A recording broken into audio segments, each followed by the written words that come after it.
What's going on, guys? Finally, we are starting to do some stuff with my RB20. Remember, head, block, took it to the machine shop and had a little machine work done to it and got all of the bits and pieces needed to rebuild it. Got the block nicely painted the other week and it came up real good, so it's ready to be put back together. Got everything on the bench here, all ready to go. It's the piston rings, bearings, head bolts, more bearings, all the gaskets and seals. Today, what we're gonna be doing is we're gonna be measuring the ring gap in the piston rings. So obviously the piston rings basically there to help keep compression in the cylinder and keep oil from the bottom out of the cylinder pretty much. Factory bore size, factory rings, we're hoping that the ring gap is going to be fine and we can just throw them in. But anyway, that's what we're going to be doing today, is just double checking that, because if the gap's too small, then we're going to have to try and find a ring filer and file them down to the correct ring size. Patchett and Nathaniel are actually on their way too. You guys haven't seen Nathaniel in quite a while. Be interesting to see if he's got the Puma jersey on still,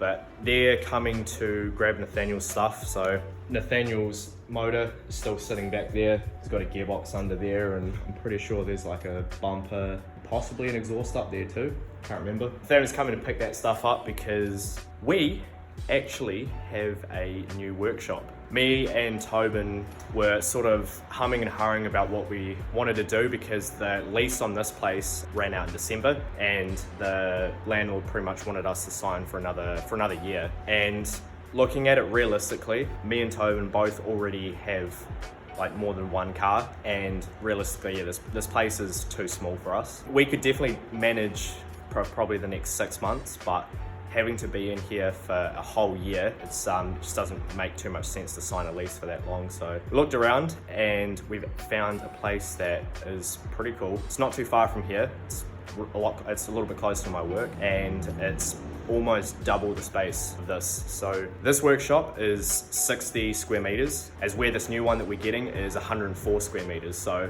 it's almost double the size, which is awesome. We actually have someone else coming in to help us out for the cost for a little bit.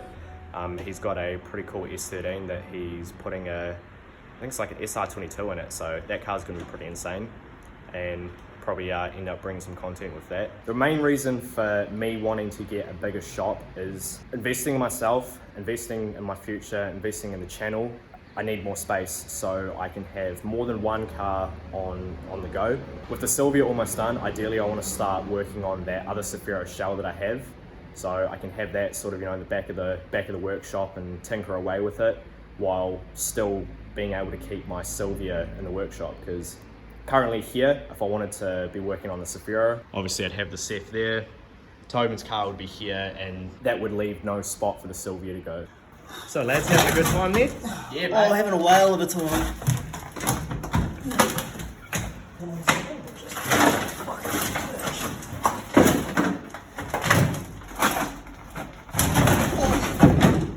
Oh, you fucker! Yep, that's enough. This is why I like being a supervisor. Oh. It Supervisor? kind of bashed in your tailgate there a little bit. Oh, it was already a wee bit bashed into anyway, wasn't it, Sam? No. Definitely not like that. Oh. Well, my ankle just did things I don't want to get to. Unmasking video.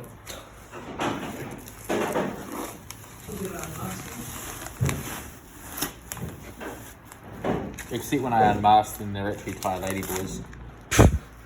Shit, did I just say that on camera? Hey John, use your phone to screw back. Damn it, missed it. Doing this one-handed. Put on that side too, man.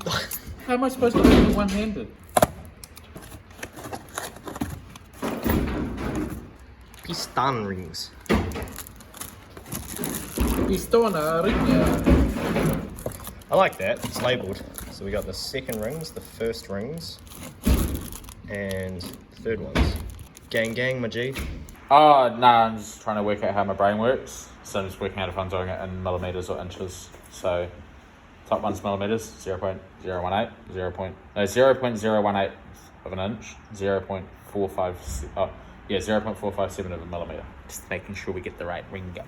Well, we want 0.6 of a millimeter. Is that the correct RB20 ring gap there? Yeah, but my ones they're willing to offer us 584 or 0.610. And what did it say to do? It was like 0.6. I think 0.61 is better because it's slightly larger ring gap's better. Well, it means like, yeah. Well, it's 0.01 of a millimetre. My penis in there. It's about how big my penis is, about how thick it is. We're about to start checking the gaps in these rings and the nice freshly machined block here. What I've done is I've just got this bit of cardboard and just gridded it so we can measure the gaps and then put them in where they're supposed to go, so we don't end up fucking the order up. And what I've done is got our gaps. So going 23 thou on the top ring and 19 thou on the bottom ring. So 22 to 24 is fine with the top ring, and 18 to 20 is fine with the bottom. So we'll just start halfway in between. All right. So how we're going to do this is we're going to grab a ring, put it in there, grab the piston that it belongs to, and just give it a nice wee tap in there, just a little down, and then we measure the gap.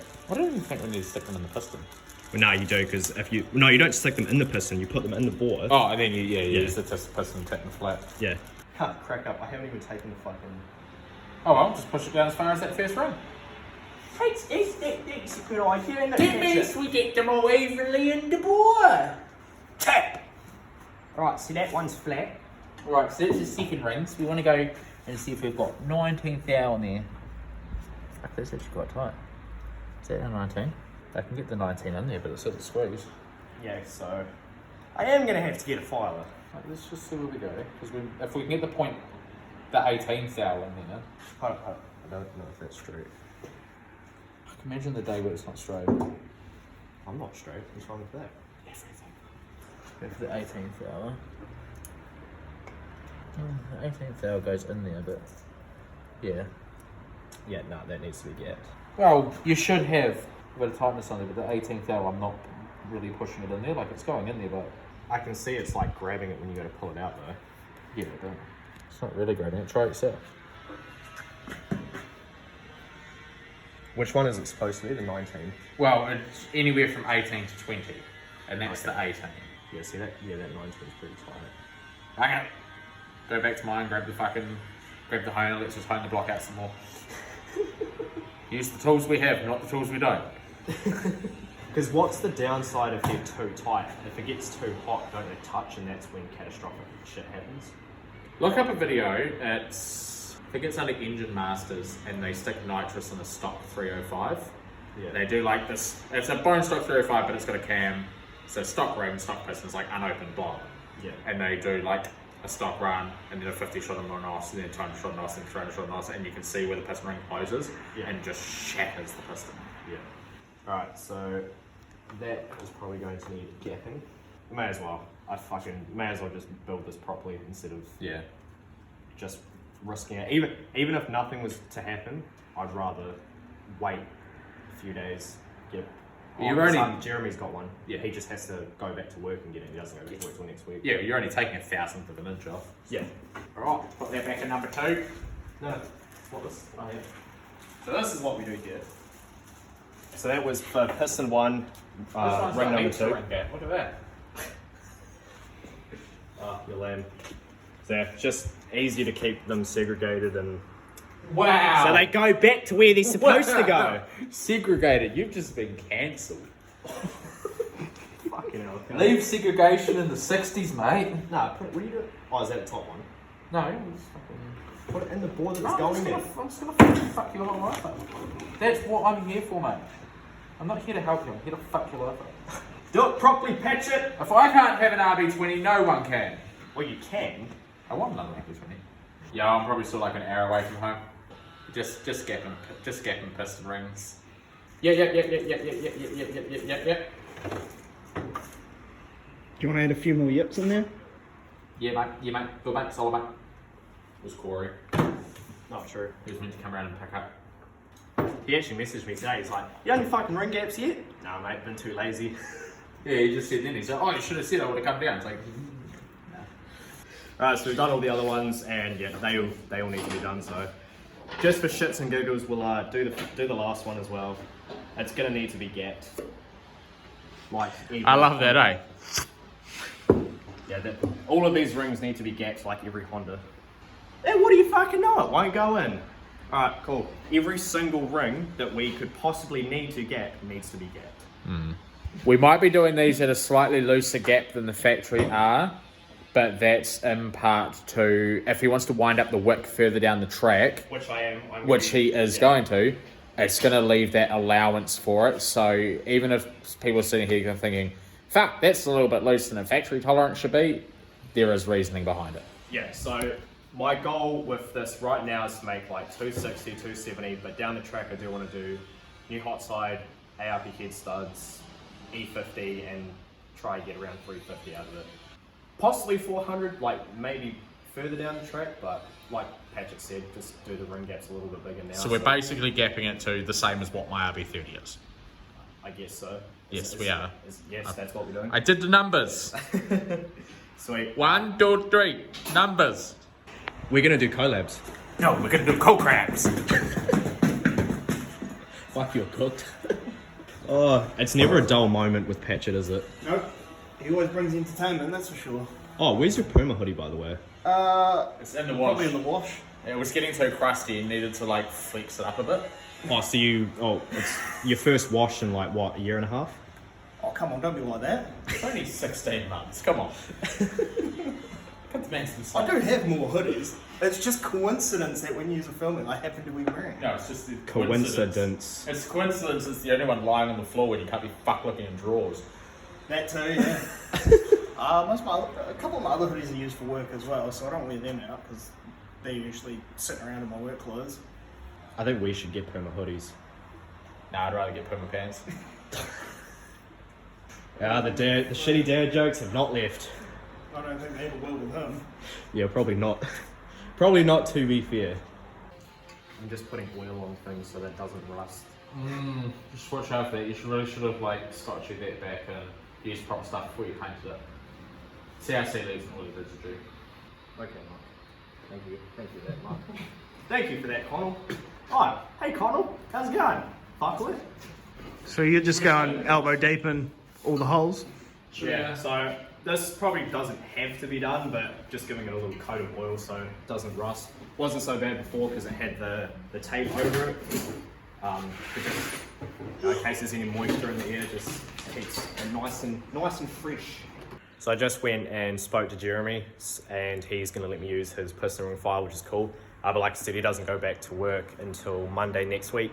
It's currently Tuesday, so yeah, have to wait till Monday next week to get the ring filer. But once we've got that, we can then file the rings down and yeah, assemble the motor, because yeah, as you can see, I've got everything I need to rebuild it. It's getting close, so you guys will definitely see the engine rebuild happening next week.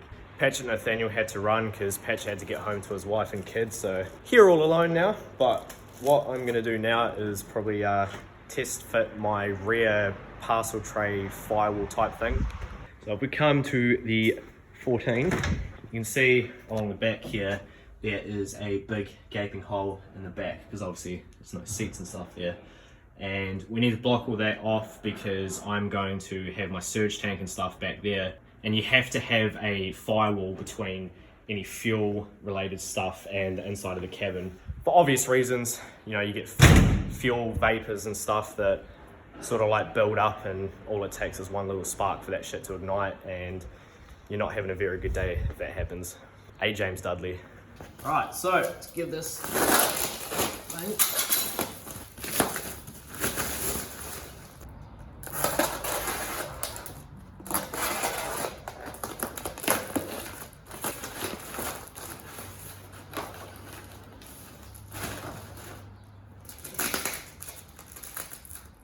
Looks like we got some double-sided tape comes with.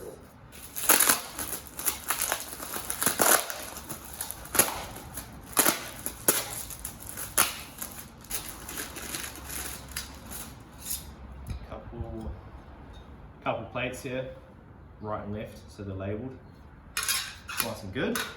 So yeah, this rear firewall here is made by Factory 23. This is not a sponsorship thing. I paid full price for this. I think it was $200 something. But I actually did hit Jeremy up across the way there, and for him to have made something like this would have cost quite a bit more. So if you need a rear panel firewall type thing. Factory 23, definitely worth hitting up. So this bit here is the bit that goes on top. No, I take that back. This is the bit that goes on top, and that is the bit that covers down the side bit. Unfortunately my phone died, but I mean, there's not really much way that I could have set it up to be able to show you guys me mocking it up, but got the rear firewall mocked up, and yeah, sits pretty good. So on the website, it did say that it would have to be cut to fit most cages, but I don't see what cage you could possibly have where this would have to be modified. It's looking mint, so obviously it's not sitting where it needs to, but it's got all little hole marks in it that line up with holes on the factory car, so able to bolt in real nice. Little bit that comes out here where obviously this is cut out, so it fits over it nice and flush. Little thing at the back there where it's cut out to fit. Something that does have to be done though is there's a little tab there that you can sort of see. It's probably pretty dark, which isn't the greatest. You can see a little bit better there. That has to be cut for it to be able to sit down flush. And then obviously this bit has to go up a little bit more, as you can tell there. And these little plates here, pretty cool. They just sit on top there, and it just covers off that little bit there. And yeah, you can still get to the top of the strut here, which is cool. Really happy with the way this thing looks. So it'll be another video of installing this. But yeah, it's just one of those little things that looks pretty cool in here. Just helps tie the interior together. So another thing I still got to do is, since we got the handbrake thing that showed up the other day, the handbrake mount, can take all this crap out. Not that, because that's staying. That's what we like. So yeah, take this shitty handbrake off and take this mount out. I am going to take this slave cylinder and put it on the back of this one, because apparently these ones are shit. This handbrake is real good, but yeah, apparently the one downside to them is these slave cylinders are pretty shit. Alright, so that'll wrap up this one, guys. Magically got rid of the beard, shaved it the other day. This video is actually about a week old now. Just been super busy over the last week and haven't been super up to date with editing and stuff, but hopefully from when you guys are watching this video onwards, I should be able to start doing 3 videos a week again and slowly work my way back to doing 4 or 5 videos. But cheers for watching, guys, and catch you in the next one.